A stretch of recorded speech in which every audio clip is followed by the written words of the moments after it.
proceed. Commonwealth, you can call your next witness. Thank you, Sergeant David Strong, please.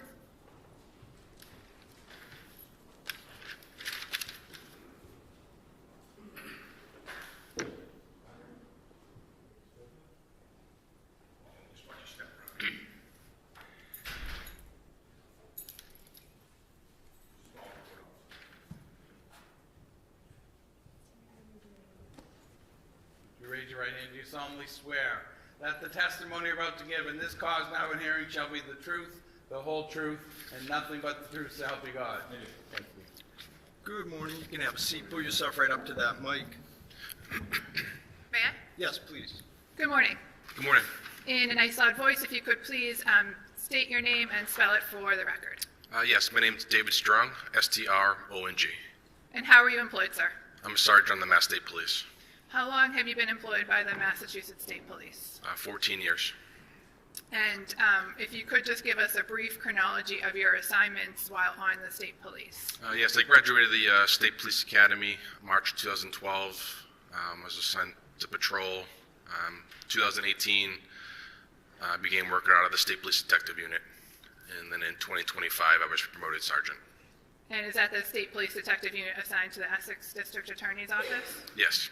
And as a trooper assigned to, and then as a sergeant assigned to the Essex District Attorney's Office, what are your day-to-day responsibilities? We conduct death investigations, homicides, suspicious deaths, unattended deaths, non-fatal shootings or stabbings, as well as officer-involved shootings. I'd like to direct your attention to June 30th of 2025. Were you working that day? Yes, I was the on-call supervisor. And what's it mean to be the on-call supervisor? For 1 week a month, where we supervise the troopers. If they have any questions or if there's a homicide or a serious event, then we'll go out to assist. And at some point during that, was it a Monday? Yes, And at some point during the day, did you get a call from one of your troopers? I did. And as a result of that phone call, what information did you learn about what you would be doing next? I learned that there was an officer-involved shooting in North Andover, so I responded along with my detective lieutenant, as well as crime scene services and ballistics. And a number of other troopers that you supervise? Yes. Several other troopers from my office also responded. Do you remember about what time of day, what address did you respond to? 125 Phillips Brook Road. And about what time of day did you arrive? I believe I arrived at around 6 p.m. And what was the state of the address at 125 Phillips Brook Road when you arrived? The residence was taped off. There's a perimeter outside the house. And who was at the scene at that time? At that time, it was just North Andover PD. And effectively, what happened once the Massachusetts State Police arrived? I joined Trooper Ortiz, who also works in my office, and we took control of the scene. And what was one of the first things that you did while on scene? I was given a brief summary by Lieutenant Daly about what had occurred. And after learning from Lieutenant Daly about what occurred, what did you do next? I drafted a search warrant for the residence. And at some point, was the search warrant authorized by the court? Yes. And at that point, did you and members of the Firearms Identification Squad, Crime Scene Unit, and other troopers from the DA's office enter the house? Yes, And did you participate in the search of the residence? I did. And did you, at some point, focus on one particular room? Yes. And what was that room? It was the bedroom on the second floor.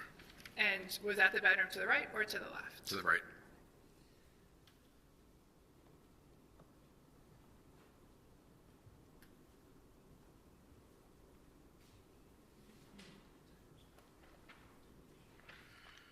Sergeant Strong, I'm showing you Exhibit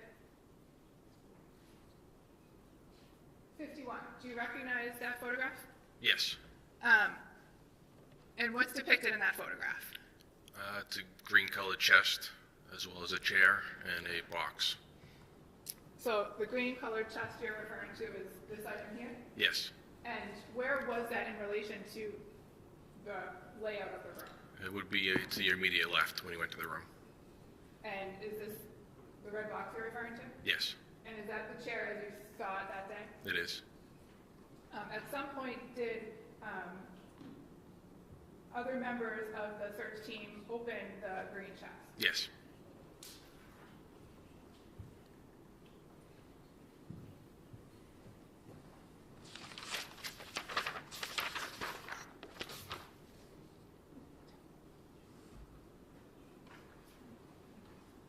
Your Honor, may I approach?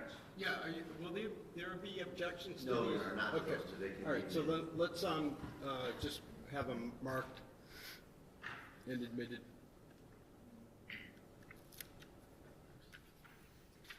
Exhibit 97, so marked. Exhibit 98, so marked.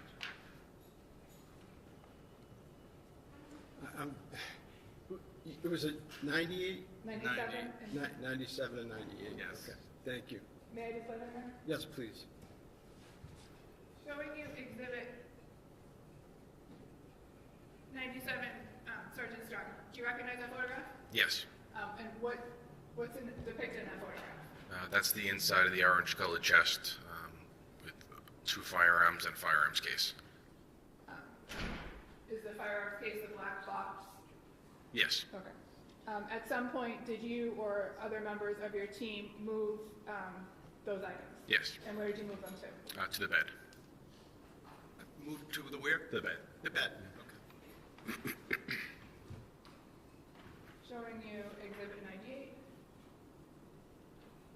What's depicted in exhibit 98? It's a firearm that was located inside of the box, the gun box. So that was what was in the closed box in the green chest? Yes. And what are these items here to the left? Those were the other 2 firearms that were inside that same chest. So there were 2 firearms, total of 3 firearms? Yes, sir. Okay. Trooper Strong, do you know what kind of firearms these were? I believe they were all 6 hours.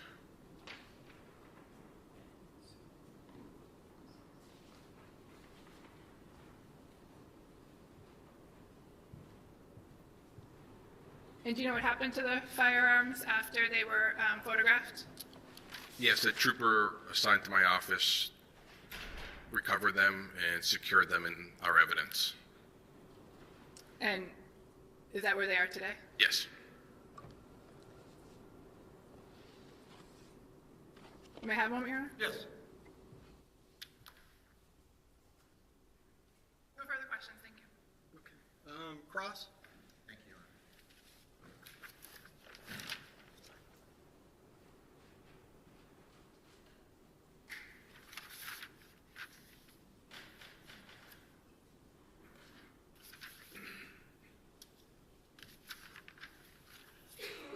Trooper Strong, good morning, sir. Good morning, sir. Trooper, you're the lead investigator on the case from the state police, correct? I am. And you're a sergeant detective, Yes, sir. and you work at the Essex County District Attorney's Office? Yes. Part of your job is to investigate officer-involved shootings? That's one of them, yes. Yes, okay. And do you also do homicides? What's that? Do you investigate homicides as Yes, well? sir. Okay. And in this case, when was it first brought to your attention that there was an officer-involved shooting? So the on-call trooper received the call about the shooting, and then he called me. And who was the on-call officer? We had Trooper Ortiz.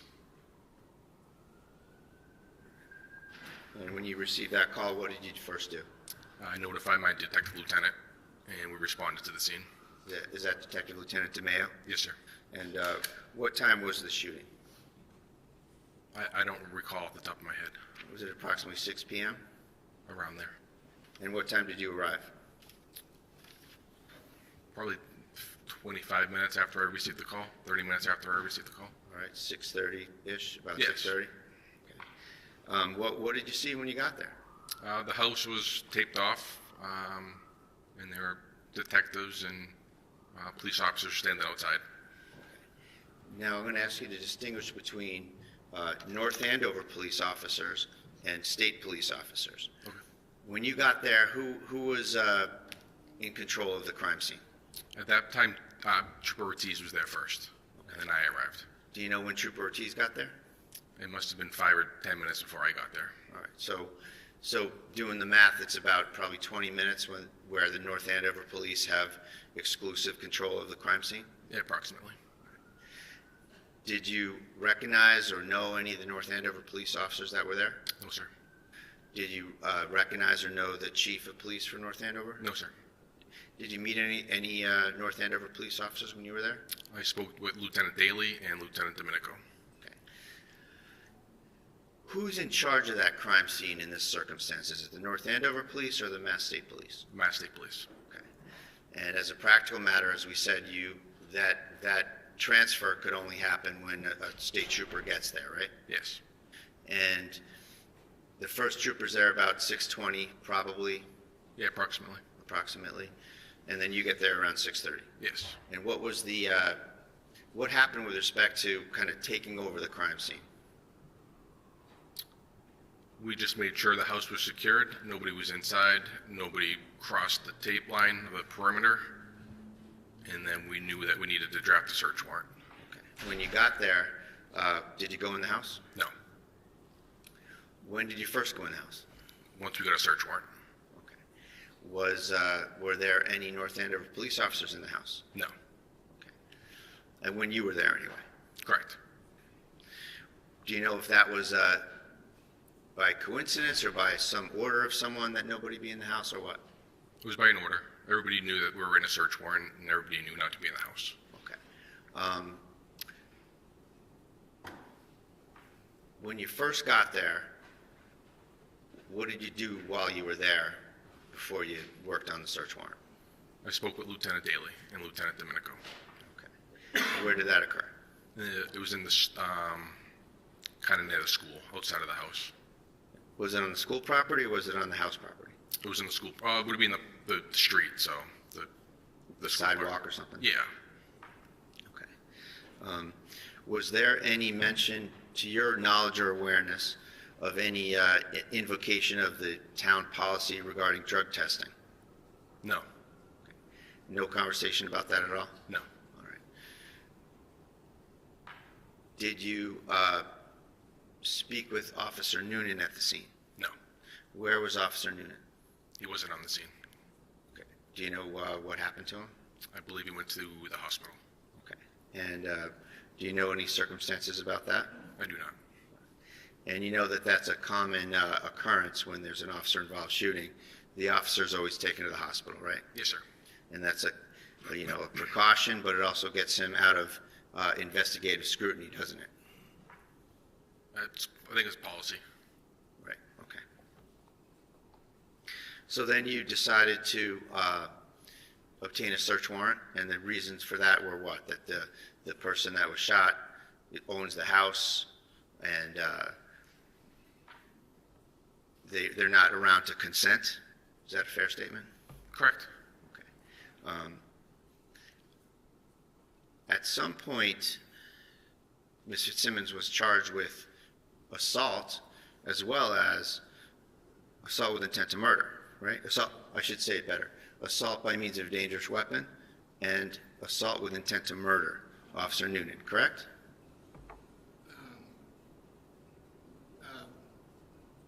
Basis. What's the relevance? Well, it goes to what the investigators did, judge potential investigator bias, that they overcharged the case. What happened at the scene? I think it's pretty basic. What did they charge her with?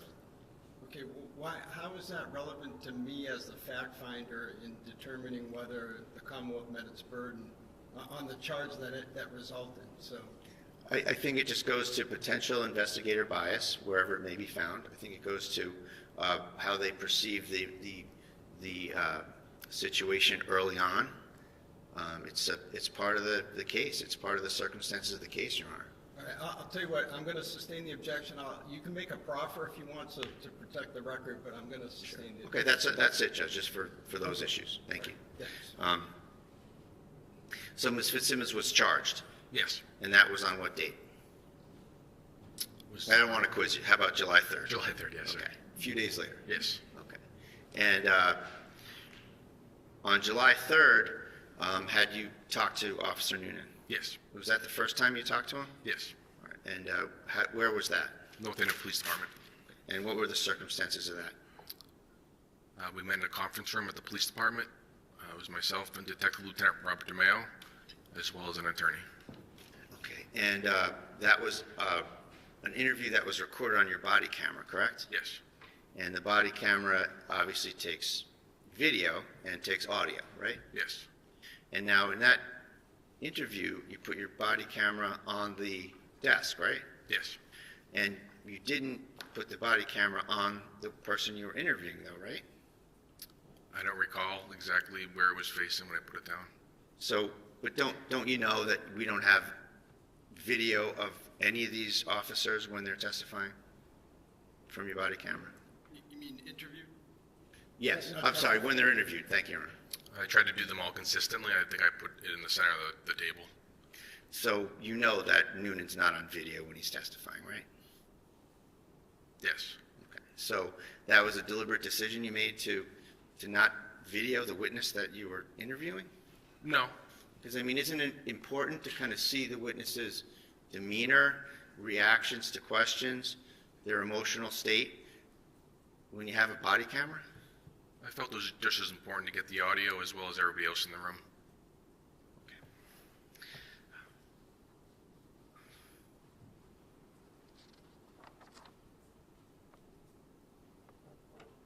And in this case, Trooper Strong, you wrote a report that's kind of like what we call a PC report, right? For the You know statement that of facts? terminology? Right. Yes. You, is that your only report in the case?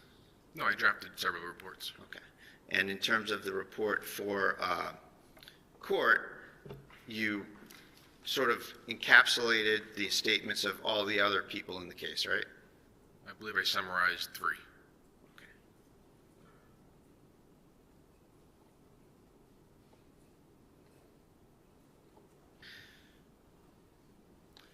Just gonna use some pictures.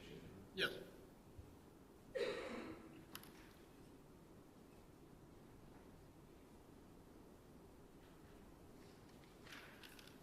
Showing you Exhibit 51.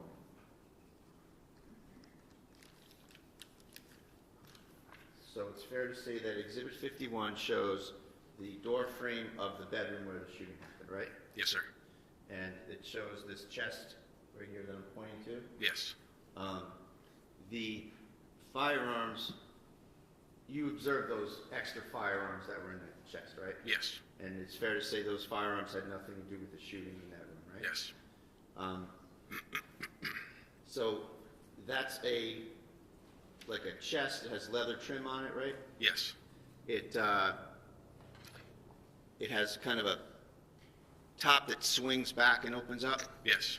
and it has some stuff on it right now anyway in the picture whenever that was taken. Correct. Are you aware of when that picture was taken? I am not.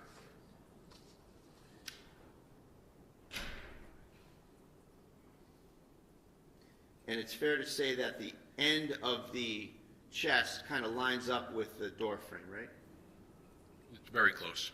So to get into that chest, you don't really need to disappear behind the door frame, do you? I don't know, sir. I mean, there's a chair there as well, right? I'm not sure where the chair was at the time. Yeah, but it's there in the picture, right? It's there in the picture. And the pictures are offered as evidence of the crime scene, right? Yes. Okay. May I have one moment, please, Your Yes, Honor? take your time.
Trooper Strong, what time did you get back with the warrant?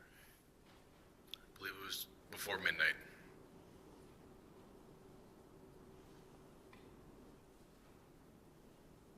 All right, so I just want to get the time frames down when you were at the scene, okay? So you arrived there around 6:30, right? Yes, sir. And then you think Ortiz is there 6:20. Yes. When do you leave to go prepare the search warrant? I write the search warrant in my cruiser. Okay, on the scene. Yes, sir. And how long do you figure that takes you? 2 hours, approximately.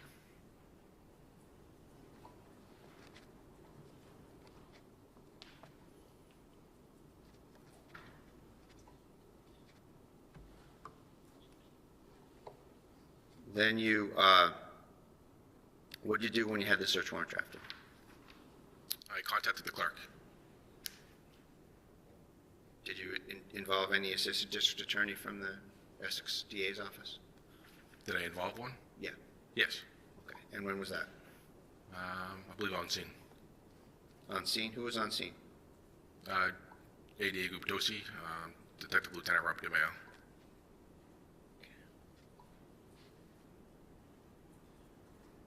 Did you have to go anywhere for the search warrant, or did you do that electronically? I believe it's electronically.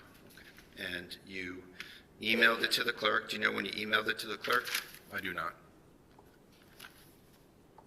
When did you get approval? It was sometime before midnight. And while you were there, were you, obviously you're busy writing a search warrant, you have a lot to do. Were you also taking note here and there of any traffic into the house? No. Were you, did you know whether anyone from the North Andover PD went in and out of the house while you were writing the search warrant? Not that I'm aware of. Was there an order in place, and you said everybody knew about it to not go in the house? Yes. So was that order, fair to say, as far as you're concerned, that order's in place the entire time you're drafting the search warrant, getting approval, waiting to get it back, right? Yes. And so it's fair to say that no North Andover officers were supposed to be in the house from the time you got there, and that's presumably when you gave the order? They never went back into the house after I got there. Okay. At any point. And then no one went back in the house. And then once you had approval from the clerk on the search warrant, you went in the house very late. Yes. And so what time did you go in the house? I don't recall. I believe it was just before midnight.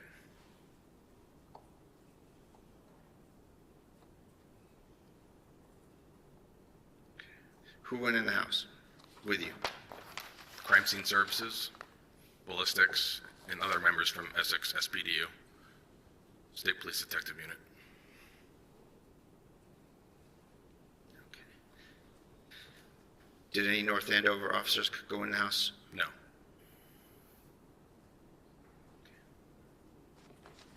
One moment, please, Your Honor. Yes, take your time.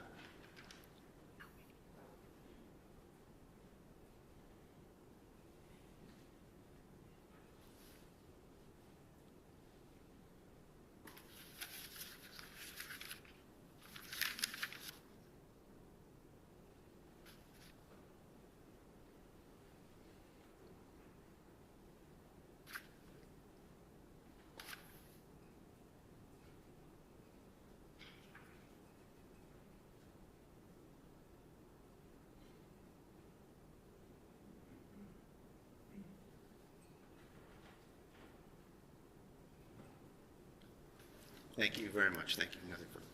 Thank you. Any recross? Redirect? Just one issue. Sergeant Strong, you were asked about the timing of the search warrant that you conducted at 125 Phillipsbrook Road. Do you remember? Yes. And is your memory exhausted as to the exact time that the search was conducted? Yes. Would reviewing a report related to the search warrant refresh your memory? It would.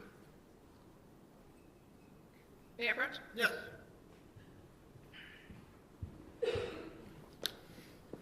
Sir, direct your attention to paragraph 1.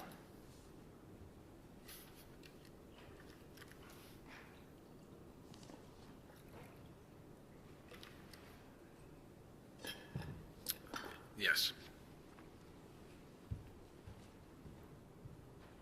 What time did you and other members of the Massachusetts State Police start the execution of the search warrants? Approximately 11 p.m.